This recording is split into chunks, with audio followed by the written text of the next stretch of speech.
This is the brief on Unreasonable Hospitality by Guidara.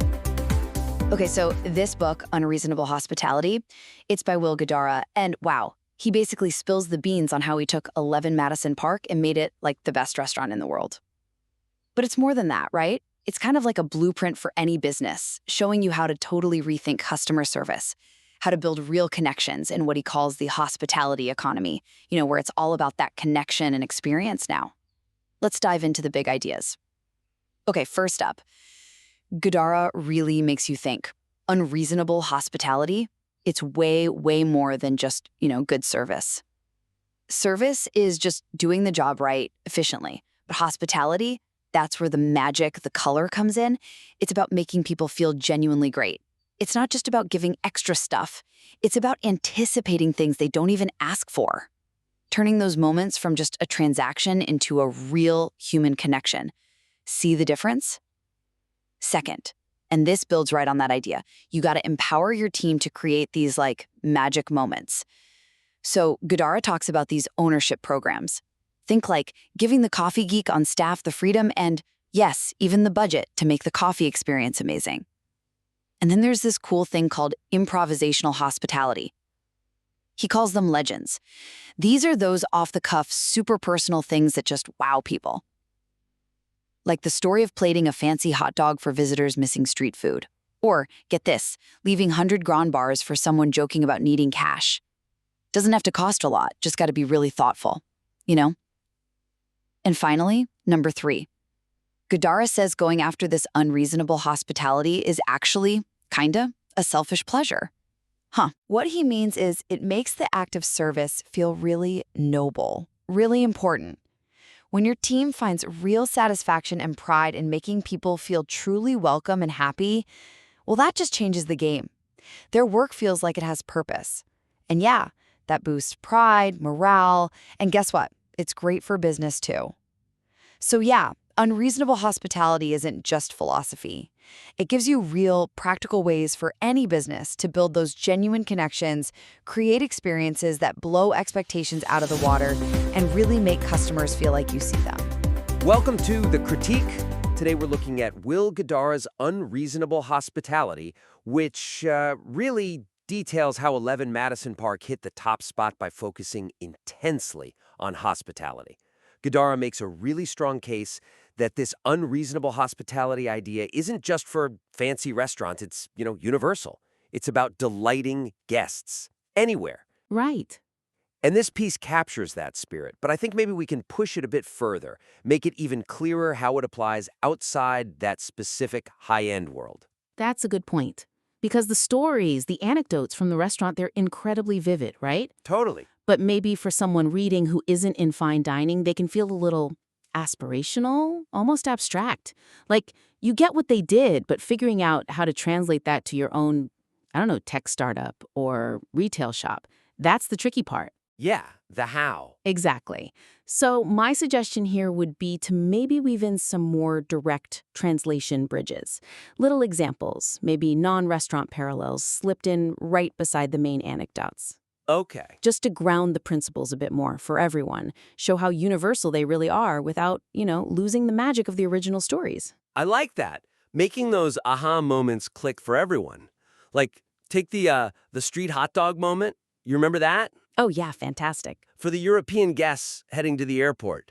Just pure, unexpected, personalized delight. Perfect example. Now, what if right after telling that story, we offered a quick parallel? Like, okay, in a corporate setting, maybe a project manager overhears a team member mention some obscure interest in passing. Okay. Like they love vintage sci-fi posters or something. And later, that manager just leaves a small, relevant thing on their desk. A note with an article, maybe a cheap little related trinket. Right, not expensive, just thoughtful. Exactly. The impact is huge, way bigger than the cost. It shows you listened, you cared. That kind of quick translation makes the principle instantly usable, These are just a couple of ideas, of course. That totally reframes it. It's not about budget. It's about attention. Or what about the rule of 955 with the wine pairings? Yeah, spending 5% of the budget on one really special glass. Makes the whole thing unforgettable. It's a great principle, but again, focusing just on the wine pairing Could we maybe miss a chance to show how powerful that idea is elsewhere in, say, B2B services? How would you see that working? Well, the piece could spell it out more. Like, okay, 95% of your client interaction is standard, excellent procedure. But that extra 5%, that's where you do something unexpected, high impact. Such as? Maybe it's a personalized industry report you whip up just for them, tailored to their exact niche problem, or a surprise invite to some exclusive, relevant event. It's not just spreading resources evenly, it's about that focused, deeply personal gesture that lands with impact. Makes the abstract idea really concrete. That's good. Strategic impact, not just general spending. And speaking of memorable, the Dreamweavers, crafting those personalized, totally improvised legends for guests. Like the Nerf gun thing for the visiting chef? Yeah, pure magic. It really is. And the piece does touch on translating this later, but maybe it could happen earlier and more often. Imagine translating Dreamweaver thinking to real estate. Okay. An agent really gets to know their clients. Then, instead of just, champagne, the welcome gift is super personalized. A curated list of local pottery studios because they mentioned loving ceramics. Or maybe arranging access to the local historical society archives for a history buff client. Ah, I see. Same spirit, different context. Exactly. It grounds that amazing creativity, makes it feel achievable for anyone reading. Okay, so that first point is really about broadening the application, translating the gestures. The next big area, I think, gets into the decision-making behind it all, especially when things clash. Ah, the tension. Yeah, the book is brilliant on that inherent tension between excellence, perfect execution, and hospitality, making people feel great. That was clearly core to 11 Madison Park. It's the central paradox, isn't it? Striving for both all the time. But I wonder if the material could offer a bit more structure, some explicit frameworks for how they navigated those daily trade-offs. When those values collide. Exactly.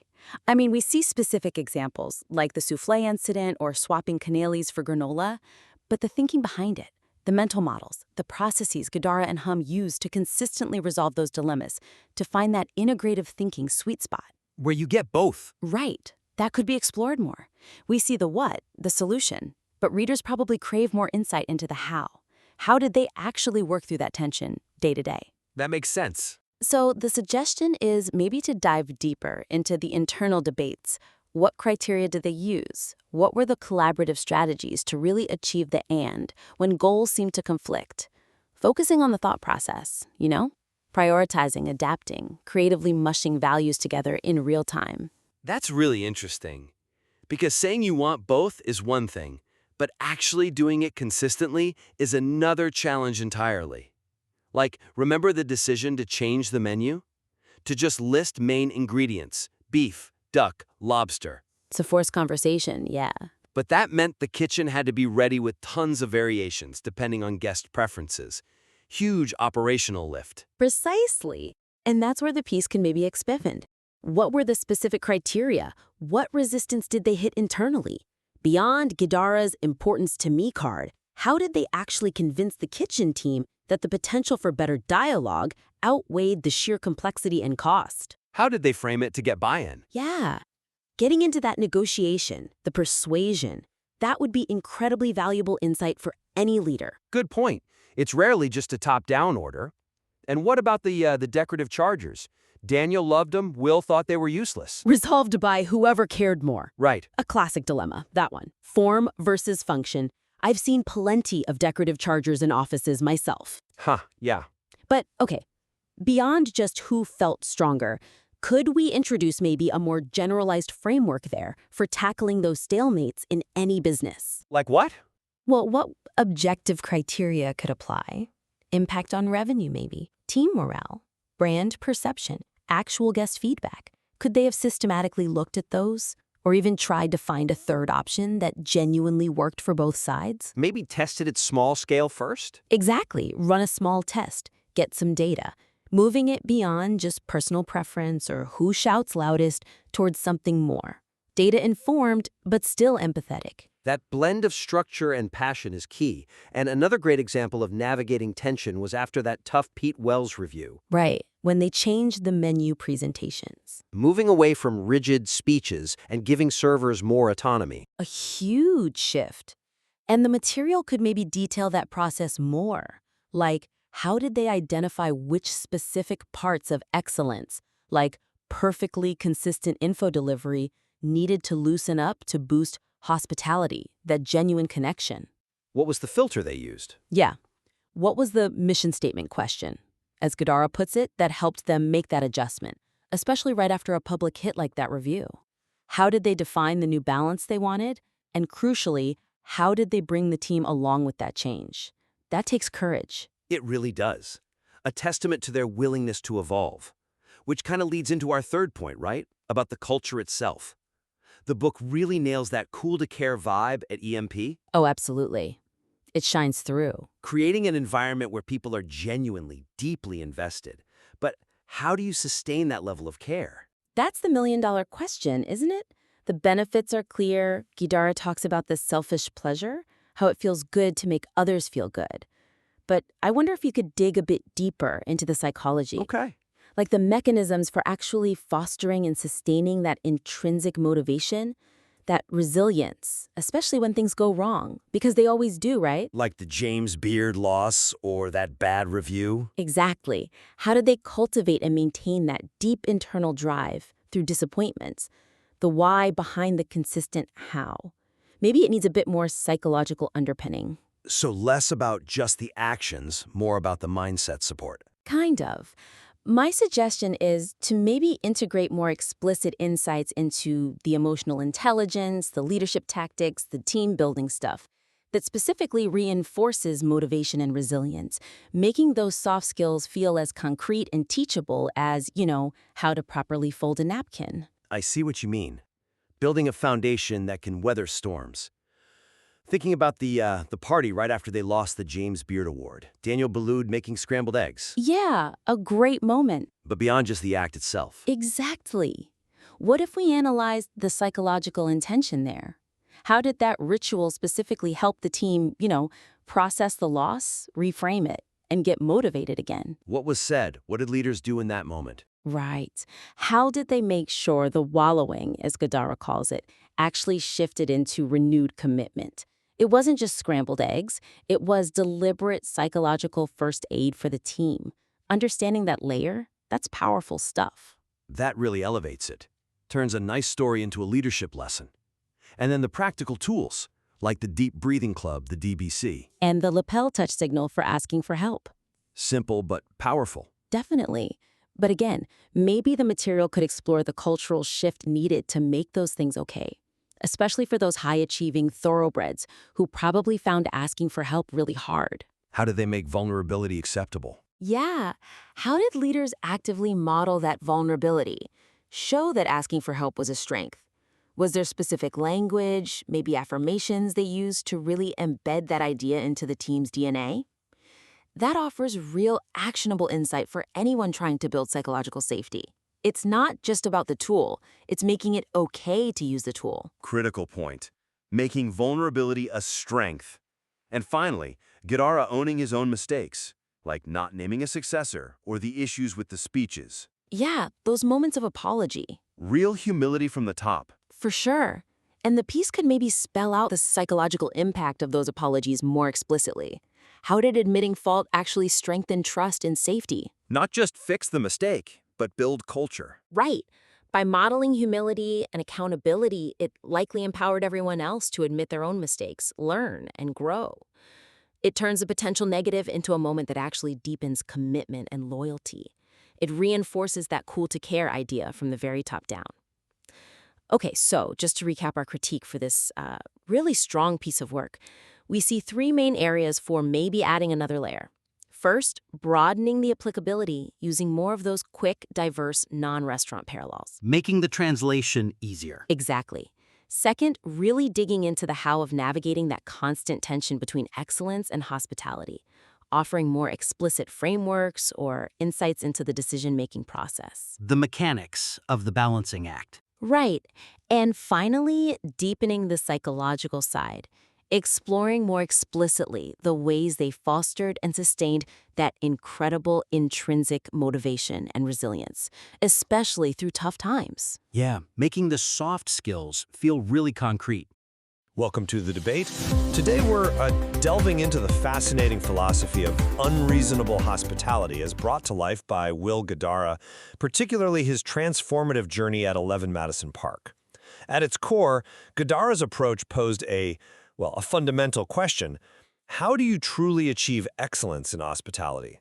Is it through an unyielding commitment to meticulous detail and systematic precision, or does the spontaneous, heartfelt act of human connection need to lead the way, even if, it means bending traditional rules? I'll argue that rigorous, systematic excellence is the non-negotiable prerequisite, the black and white foundation, as he put it, upon which the color of true hospitality can genuinely flourish. Without that bedrock, I think those personal touches can easily fall flat. Okay. I come at it from a slightly different angle. While competence and efficiency are certainly valuable, I believe that true, unreasonable hospitality, the kind Guidara really aimed for, it fundamentally prioritizes genuine human connection and those thoughtful, personal gestures, often above a rigid adherence to perfection or, traditional fine dining protocols. Guidara's own journey seems to highlight this exact shift, actually. Well, let me lay out my position. The core of unreasonable hospitality, and really any world-class establishment that's aiming to deliver that sort of magnitude of enchantment, it must be built on a foundation of unyielding excellence. Guidara himself explicitly stated that excellence is the culmination of thousands of details executed perfectly, and that precision in the smallest of details translated to precision in bigger ones. Think about what this meant at 11 Madison Park, right? The kitchen meticulously trained to prepare Daniel Hum's dishes with just incredible precision and consistency. The dining room staff weren't just present. They maintained crisply ironed uniforms, tidy hair, and neatly manicured hands, with every piece of silverware and every glass gleaming. Even really subtle environmental factors, like the precise adjustment of lighting and music playlists based on the room's occupancy, or the establishment of invisible traffic patterns for staff to create a sense of ballet, not football. They were rigorously managed. This meticulous attention to detail, which Guidara described as the way you do one thing is the way you do everything, it created this controlled, seamless environment. And this environment didn't just look good, it actually reduced staff stress, making them more available, more truly present for guests. Crucially, it set the stage for those unnecessary advances that Frank Bruni observed, which ultimately led to the 4 stars for EMP. The philosophy here was essentially slow down to speed up.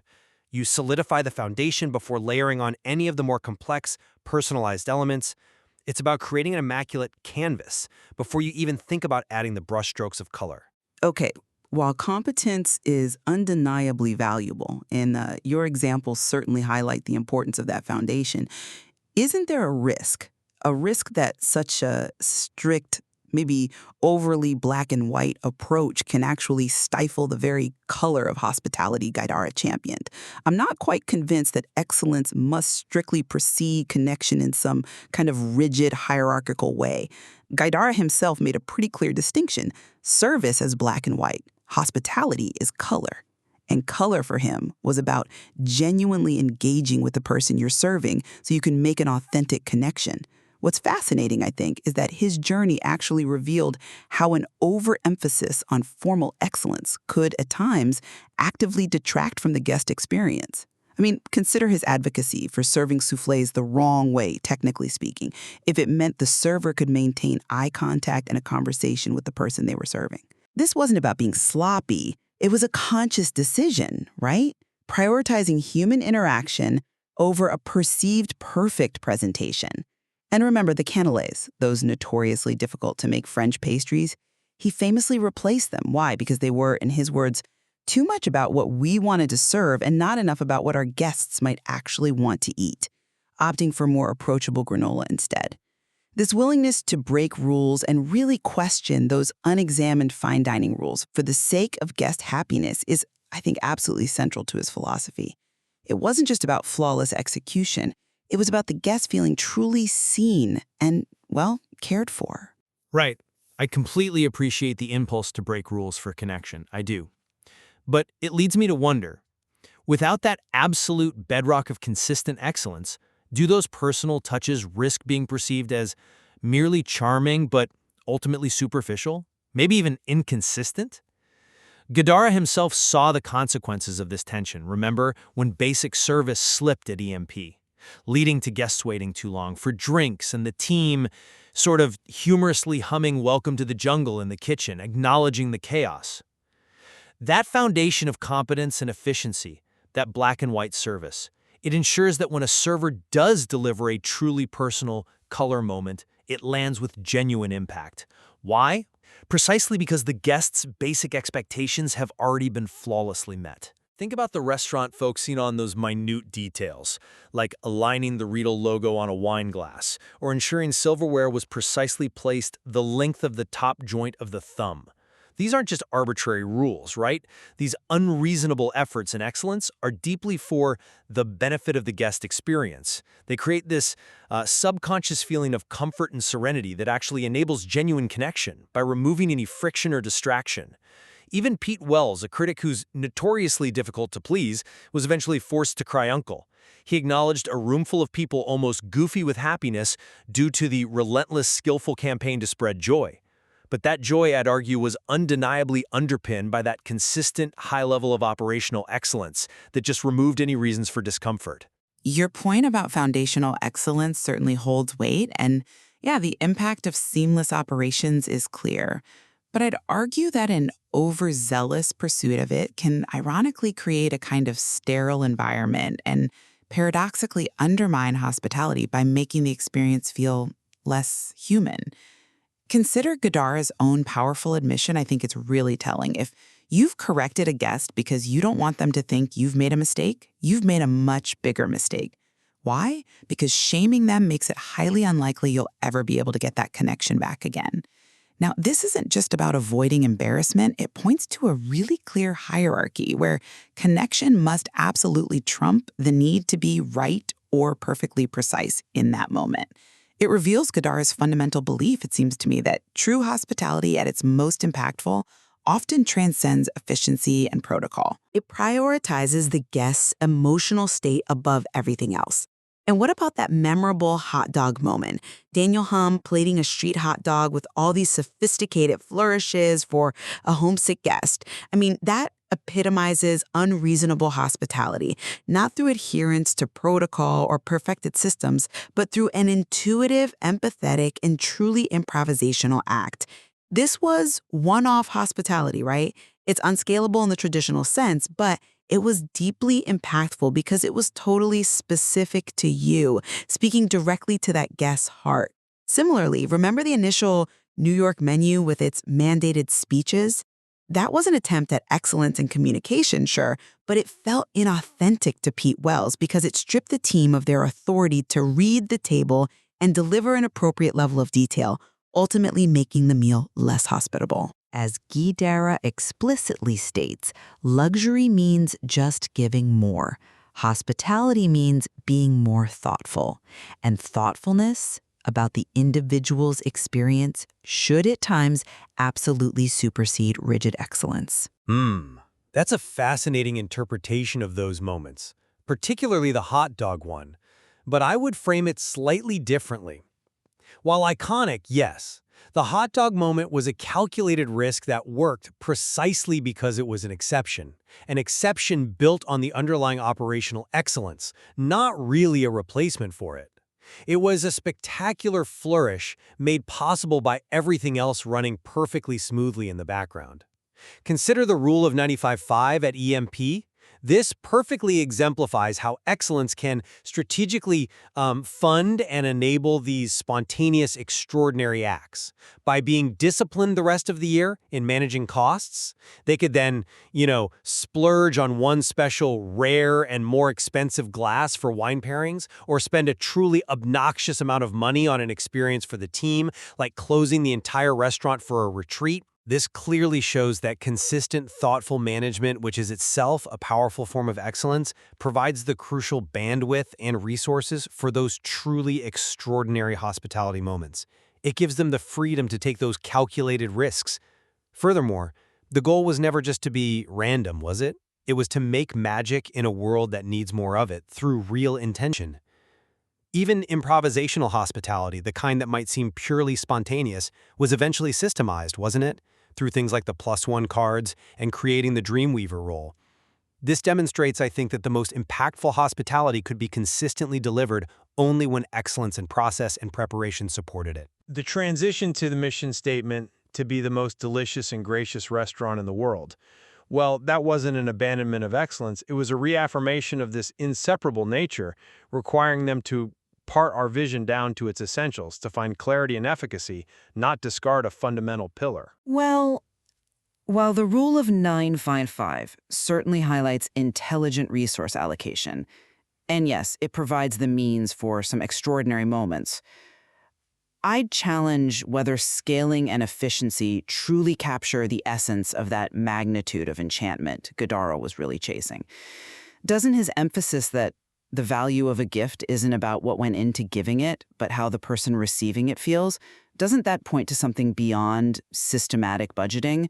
It speaks to an almost immeasurable, deeply personal impact. The Dreamweaver role and +1 cards, they're admirable attempts to systematize thoughtfulness, I grant you that. But the true legends of hospitality, the stories they told, often seem to defy such easy categorization. Consider the radical decision later on to transition to a menu with no menu at all. Just a conversation about what you wanted to eat and what you didn't. Now, that wasn't about greater efficiency, quite the opposite. It demonstrated a profound trust in the staff's ability to intuitively connect and respond right there in real time. This involved endless variations on dishes, which was, as he says, the very definition of unreasonable from a kitchen efficiency standpoint. It required Daniel and the kitchen staff to do most of the heavy lifting in terms of sheer flexibility and adaptation. This was a deliberate move away from rigid excellence in presentation towards a fluid, responsive dialogue. It embodied the belief that the diner should have agency, the ability to choose.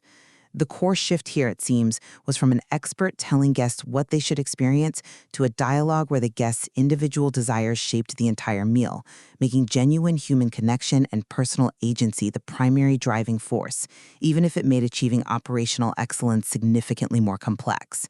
It felt like a leap of faith in human connection over predictable perfection. We've truly delved into the intricate relationship between excellence and hospitality today, all within Guidara's framework of unreasonable hospitality.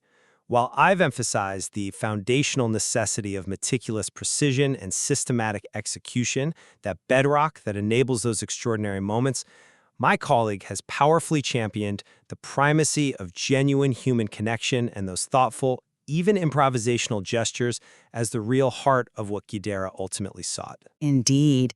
And Guidara's journey, along with his ultimate mission statement to be the most delicious and gracious restaurant in the world, I think it perfectly encapsulates this dual pursuit. It's clear that true unreasonable hospitality isn't really about choosing one over the other, is it? It's about understanding their inherent friction, as he called it, and finding that dynamic equilibrium where each element elevates and reinforces the other. It's about creating experiences that are both, somehow, flawlessly executed and deeply felt. There's certainly so much more to uncover in how this delicate balance was achieved and sustained. And it definitely leaves us reflecting on the profound impact of integrating these two powerful forces. Imagine for a moment, you're walking into a truly world-renowned restaurant. Maybe for a special occasion. You're expecting flawless service, right? Of course. But what if you got something? Well, something truly unexpected, something deeply personal, so memorable, it made you feel like, you were the only person in the room. Or, picture this. You're buying a new car, and the salesperson knows you have a teenager who's just started driving, so they throw in a year of AAA membership, just like that. These aren't just nice gestures. They're examples of what we're calling unreasonable hospitality. That's exactly right. Today, we're taking a deep dive into this really transformative concept, unreasonable hospitality. We're drawing a lot from the insights of Will Guidara. He's this visionary restaurateur who co-transformed 11 Madison Park in New York City, took it from a pretty well-regarded brasserie to literally the world's best restaurant. And crucially, it wasn't just about the food. It was about radically rethinking how people are made to feel. And here's why this matters so much to you, listening right now. This isn't just a story about fancy restaurants. Not at all. Guidara argues we are firmly in what he calls a hospitality economy. And his journey, it's like a blueprint for how to genuinely connect with people. That applies in any industry, whether you're leading a team, serving clients, or, just in your everyday interactions. So our mission today is to unpack the surprising facts, those real aha moments, and the profound lessons from his experience that can help you elevate your own interactions. Okay, so let's start with a really fundamental distinction Guidara makes. He asks, what's the difference between service and hospitality? Apparently his favorite interview answer cuts right to it. Service is black and white, hospitality is color. What exactly does he mean by that? Right. So service is about competence, efficiency, the technical side of things. Did you deliver the product correctly? Was the transaction smooth? That's the black and white. But hospitality, that's the color. It's about making people feel great about that service. It's the genuine engagement, the authentic connection. It's that human element, the feeling that sticks with you long after the task itself is done. Okay, that makes sense. But why unreasonable? Yeah, that's a strong word. Why not just aim for, say, excellent hospitality? Yeah. What made him push it to unreasonable? Well, the push came from actually a pretty humbling moment. Back in 2010, 11 Madison Parker EMP landed dead last, 50th place on the world's 50 best restaurants list. Apparently, that was mortifying. And it became this sort of call to arms for Guidara and his partner, Chef Daniel Hum. They realized, as Guidara puts it, that no one who ever changed the game did so by being reasonable. They started thinking about people like Serena Williams, Walt Disney, Steve Jobs. They figured they had to push way past just, conventional expectations. Wow, okay. So a bit of a shock to the system turned into a driving philosophy. It's a powerful mindset shift.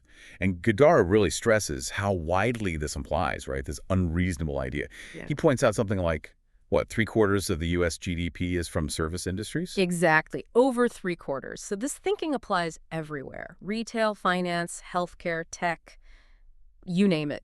He argues that in our, increasingly digital world, that human touch often gets lost. And its impact, even though it's hard to put a dollar figure on it, matters more than ever. Oh, and he has this little secret about why he loves it so much. He says, hospitality is actually a selfish pleasure. It just feels great to make other people feel good. I like that, the selfish pleasure angle. Yeah. So where did this deep understanding really come from for Guidara, this idea of color versus black and white? It sounds like the seeds were planted pretty early on, especially by his father, Frank Guidara. Absolutely. His father, who was president of Restaurant Associates, really instilled the power of intention. Guidara talks about watching his father's incredibly precise, selfless daily routine when he was caring for his ill wife. It showed him that intentionality wasn't just like a business buzzword. It was a fundamental requirement for success in business and, well, in life. And you see it in Guidara's early career. Every step from Baskin-Robbins to working at Wolfgang Puck's Spago, it was all part of this very intentional path toward his goals. That focus on intention sounds absolutely key. But there's one story, a really personal one, that seems to have cemented the nobility of service for him, wasn't there? Yes, definitely. It's quite moving, actually. After his mother passed away, Guidara and his father were grieving, and they went to Daniel Boulud's restaurant. Boulud himself hosted them, created this oasis of comfort and restoration for them in a private area called the Skybox. He sent amazing food, gave them a kitchen tour, and famously didn't give them a bill at the end. Guidara calls it 4 of the best hours of my life. And that experience, it just solidified for him how important, how noble working in service can be. It wasn't just dinner, it was this profound act of kindness, of hospitality in its purest form, a lesson that really shaped everything that came after. Wow, understanding you can have that kind of deep impact. Okay, so his journey then took him to Tabla, this upscale Indian place. He learned some foundational lessons there too. Mm-hmm. His time there working under Chef Floyd Cardoz and the GM, Randy Garudi, was really formative. Chef Cardoz was intense, apparently made Guidara devein shrimp, chop onions, really understand the kitchen grunt work, but it built huge respect. And from Randy Garudi, who interestingly later became the CEO of Shake Shack, Guidara learned about contagious enthusiasm. Drudy taught him to sort of let your energy impact the people you're talking to instead of letting their negativity bring you down. It's about proactively setting the emotional temperature. That's a really useful insight, managing your own energy like that. What about Danny Meyer's influence? I know Guidara worked within his group. How does that philosophy shape him? A huge takeaway from Meyer was the idea of the charitable assumption. It's this idea that when you encounter a difficult guest, instead of getting defensive, you think, maybe this person needs more love and more hospitality than anyone else in the room right now. Just that simple mental shift fosters incredible empathy. It completely reframes the interaction. And his father also taught him this critical distinction, being corporate smart versus restaurant smart. When Guidara was managing food operations at MoMA, the Museum of Modern Art, he had to learn to balance both. The tight ship of corporate stuff accounts, payroll, food costs, with the more intuitive, leading with trust approach of being restaurant smart, finding the creative spark within those constraints. That's a really interesting tension. Corporate smart versus restaurant smart. Can you give us an example of how he applied that sort of restaurant smart creativity inside a big institution like MoMA? Oh, the gelato cart story is perfect for this. So at MoMA, Guidara became, in his words, utterly obsessed with creating a gelato cart for the sculpture garden. He partners with this total perfectionist gelato maker. And this maker sources these tiny blue paddle-shaped spoons from Italy. They were preposterously, heartbreakingly expensive. Naturally, his boss wasn't thrilled about the cost. But Guidara had this rule of 955. 955, what's that? The idea is you spend slightly less on 95% of the things, the everyday stuff, so you can afford to splurge on the 5% of things that are truly memorable, that create that wow moment. And it worked. The head of the museum actually noticed visitors admiring these little blue spoons. It proved that these small, maybe even unreasonable details could create this huge magnitude of enchantment. The takeaway for any business, really, is to figure out, what are your tiny blue spoons? Where can that disproportionate investment create real emotional impact? That's brilliant. Okay, so with all this experience, the intention, the nobility, the 955 rule, Guidara lands at 11 Madison Park. It had this amazing Art Deco room, but you mentioned a nagging disconnect earlier. What was the issue, and how did he, as the new general manager, build that crucial partnership with chef Daniel Hum, especially given that traditional supremacy of the chef culture in fine dining? Right. The disconnect was basically that the room felt incredibly grand, like a real special occasion place, but the menu and the service didn't quite live up to it yet. It felt off. So when Guidara was offered the GM job, he actually hesitated because he wasn't a fan of that typical fine dining hierarchy where the chef is king. He had this late-night conversation with Chef Hum, and it was apparently make or break. He told Hum, essentially, look, if this isn't a real partnership, if what happens in the dining room doesn't matter just as much as what happens in the kitchen, then I don't even want to start. And Hum agreed. That laid the foundation for a true partnership built on mutual respect and equal footing, which was pretty radical for that world at that time. Okay, so that partnership was key. Because from what you're saying, EMP wasn't exactly running like a well-oiled machine when they started together. What were the internal challenges like? Oh, it was pretty chaotic, frankly. Guidara describes it as having factions. You had the old guard servers who'd been there forever, clashing with the new fine dining squad Hum brought in. Service was all over the place. The menu was changing constantly and overwhelming the staff. It sounds like they often felt like they were completely underwater. He even mentions the staff humming Guns N' Roses' Welcome to the Jungle during really chaotic services. Like, despite the champagne flowing, it felt like working at Denny's sometimes. A real pressure cooker. Wow. Welcome to the jungle indeed. So, faced with that kind of chaos, how did Guidara even begin to turn things around? How did he start leading that team? Well, crucially, he started by listening. Not by coming in and laying down the law. He learned from the senior managers already there. He encouraged all the managers to spread out during family meal, the staff meal, specifically to gather ideas and perspectives from everyone. He also focused on finding hidden treasures on the team, identifying what people were really passionate about, even if it wasn't directly related to their job description. Like, there was this food runner, Elizar Cervantes. He wasn't super engaged with the food details, but Guidara found out he loved mariachi music. That insight connecting to someone's true passion showed him how to unlock potential in unexpected ways. That's a really empathetic approach, finding those hidden treasures. And he was also big on feedback, right? Building that culture. Absolutely. He brought in ideas from that classic book, The 1-Minute Manager. The core principle was praise in public, criticize in private. Praise with emotion, criticize without emotion. He made corrections normal, swift, and private. And importantly, if he ever let his own emotions get the better of him during criticism, he'd apologize for the delivery. and communication was paramount. For the entire first year, Guidara personally ran every single 30-minute pre-meal meeting. Every single one. He said these meetings weren't just for relaying information or communicating consistent standards. More importantly, they were for taking the time to tell your team why they're doing what they're doing. Building that deep sense of shared purpose and accountability was critical. Okay, so once that foundation of purpose and communication was getting stronger, EMP started to actively challenge some of those old, stuffy fine dining rules. How did they do that to actually enhance the guest experience? They made a lot of small but really significant tweaks. Things like deciding hands on the table was actually okay, relaxing some of those rigid rules. They changed how soufflés were served.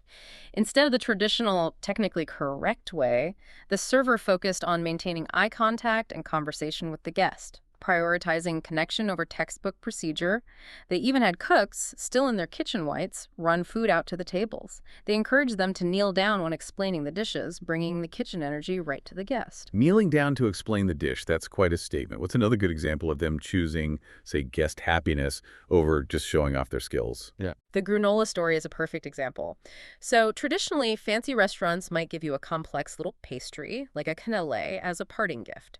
It shows off the pastry chef's skill. But Guidara and his team realized most people don't eat obscure French pastries for breakfast, but everyone is psyched to sit down to a bowl of granola and yogurt.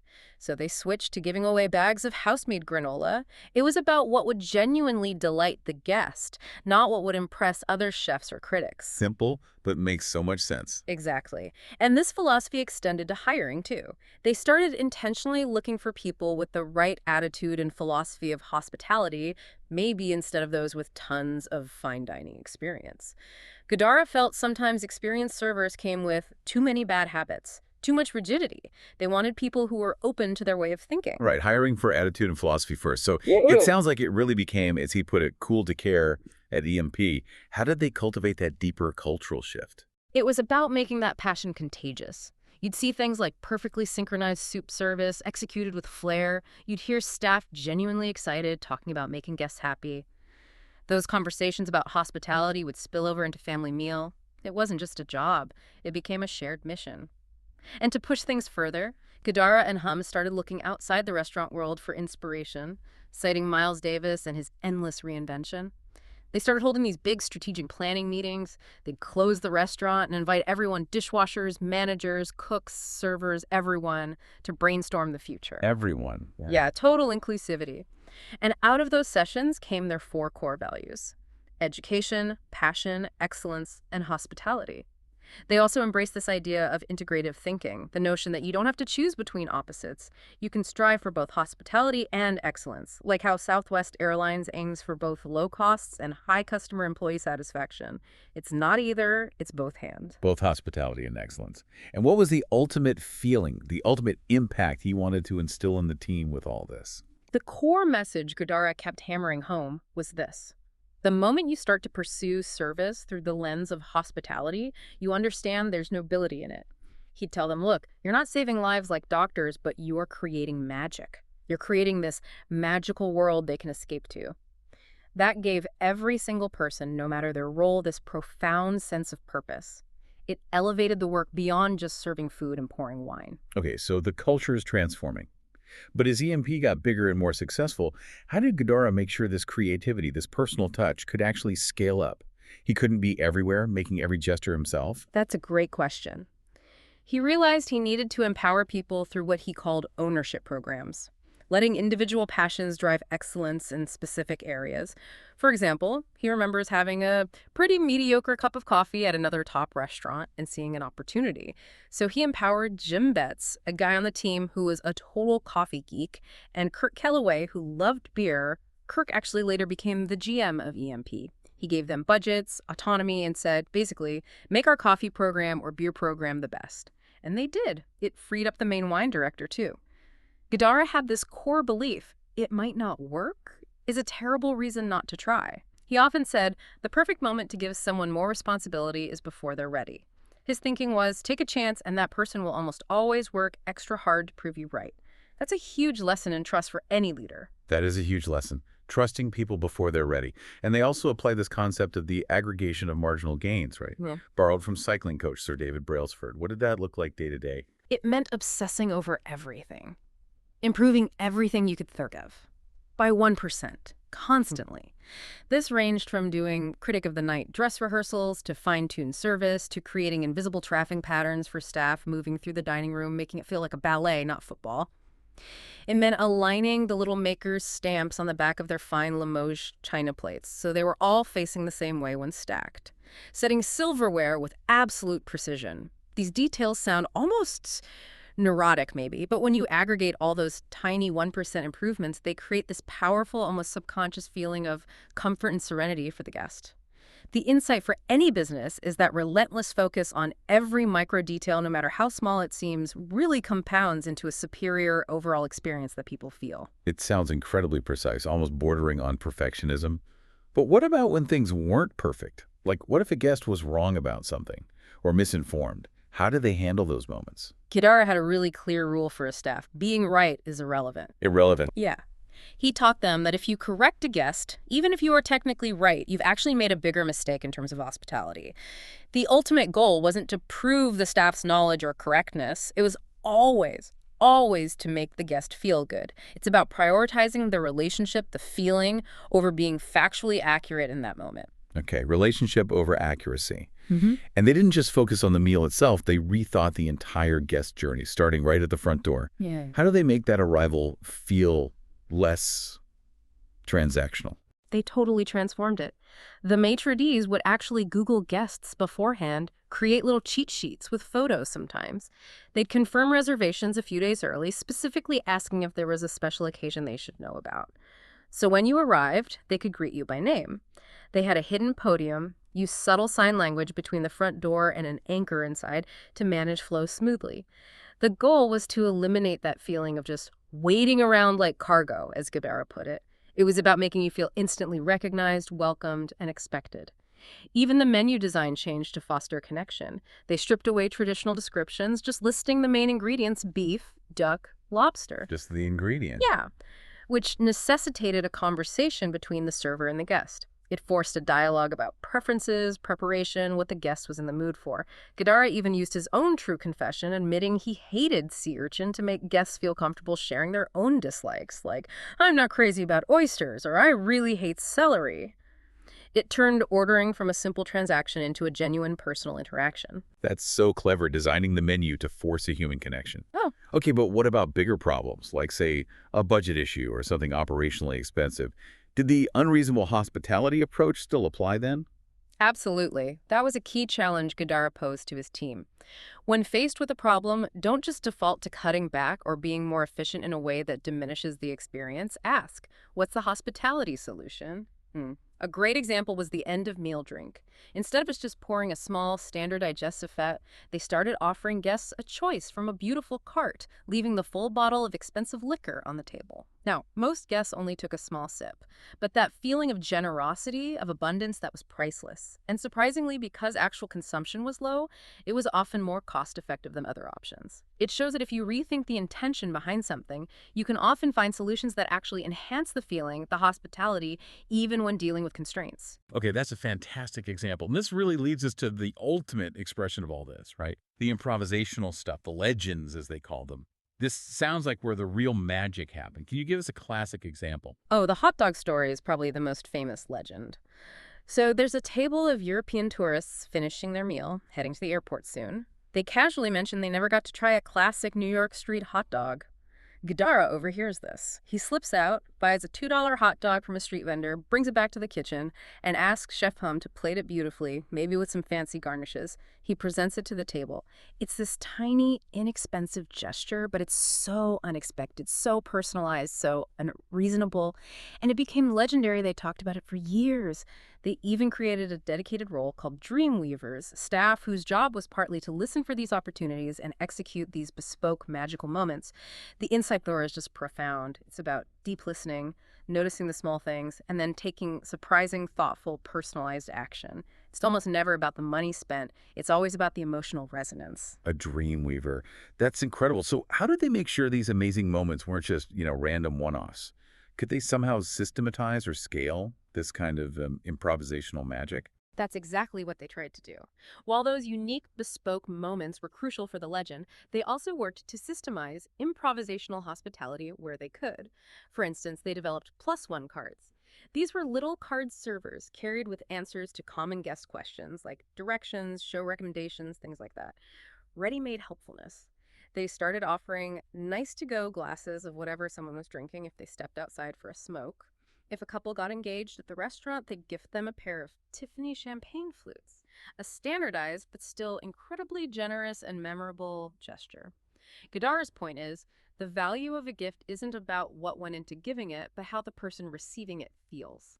And he really believes these principles apply anywhere. He talks about applying them to real estate, like making sure protective outlet covers were installed for new parents moving in, or in car sales, giving that AAA membership for the teen driver, or maybe a dustbuster for new parents, or even a surfboard rack for someone who surfs. These gifts, he says, they transform an interaction, taking it from transactional to relational. It sounds amazing, but also incredibly intense. This relentless pursuit of excellence in hospitality. Did it take a toll on the team? Was there burnout? How did Guidara manage the human cost of being so unreasonable? Oh, it absolutely did take a toll. The pressure was immense. Guidara himself acknowledged learning the hard way about the importance of, putting your own oxygen mask on first. They introduced things like the Deep Breathing Club or DBC, just moments for the team to pause and recenter during service. They even had a discreet lapel pin signal staff could use if they were feeling overwhelmed and needed help. I need help. It was about empowering staff to find respite and acknowledging the pressure. He realized sustainable excellence needed resilience built in. And this became especially clear when they hit a major roadblock in 2012. Pete Wells, the New York Times critic, The Punisher, gave them a really scathing review. Ah, yes, I remember hearing about that. He had some choice words for their ambitious New York-themed tasting menu. Right. Call it something like a cedar hosted by Presbyterians. Ouch. What did he even mean, and how did Guidara bounce back from that kind of public criticism? Yeah, cedar hosted by Presbyterians. It was Wells's incredibly vivid way of saying the whole experience felt forced, awkward, intellectually ambitious, but emotionally tone-deaf. A fundamental mismatch. Guidara's response, though, was pretty remarkable. He didn't hide or make excuses. He publicly apologized to his team. He admitted he'd gotten caught up in the concept and had stripped the team of their authority to read the table and deliver at appropriate level of detail. Basically, he'd micromanaged the humanity out of it, so he quickly course-corrected. He put trust back in the hands of his staff to gauge the guests and adapt. It really highlights his humility and willingness to adapt, even when you're aiming so high. That takes real leadership, owning the mistake like that. And despite that huge setback, their core commitment to unreasonable hospitality eventually won over even Wells, didn't it? It absolutely did. In 2015, Wells came back. And according to his review, he was still kind of grumpy about it, called his earlier meal the most ridiculous he'd ever had in a 4-star restaurant. But he admitted that EMP's relentless, skillful campaign to spread joy basically wore him down. He wrote, "I gave in," and he awarded them 4 stars again, grudgingly perhaps, but undeniably. It was this massive affirmation that their revised approach, doubling down on genuine, adaptable hospitality, was incredibly powerful. And that relentless campaign, that refined focus, finally led them to the very top in 2017. Yes. In 2017, 11 Madison Park was named the #1 restaurant in the world. They'd simplified their mission statement to be the most delicious and gracious restaurant in the world. They actually reduced the number of courses slightly, simplified things a bit, but doubled down on the hospitality, increased their dream levers. Achieving that #1 spot was this incredible culmination, a celebration of their collective focus on unreasonable hospitality. And Guidara's story continues, of course. After an amicable split with Chef Hum, he founded his own hospitality company. He co-founded the Independent Restaurant Coalition during the pandemic, advocating for the industry. He even applies these principles at home, talking about catering to his young daughter, Frankie. And now he works with leaders across all sorts of industries, trying to get everyone to embrace this idea of the hospitality economy. What an incredible journey. Just amazing. We've really traveled through the remarkable power of unreasonable hospitality today, from those, tiny $2 gestures right up to huge systemic cultural shifts. It just shows how a relentless, genuine focus on people, how you make them feel, can elevate any business, any interaction, really. Absolutely. I think the core takeaway here is really about the power of being intentional. truly listening, empowering your team, embracing those seeming paradoxes like striving for both hospitality and excellence, and constantly challenging yourself and your team to ask, okay, what's the hospitality solution here for every single problem you encounter? So thinking about that selfish pleasure Guidara mentioned, the simple joy of making others feel good, how can you, listening now in your own life or your work, move beyond just providing service? How can you start injecting a bit more of that color into someone else's experience?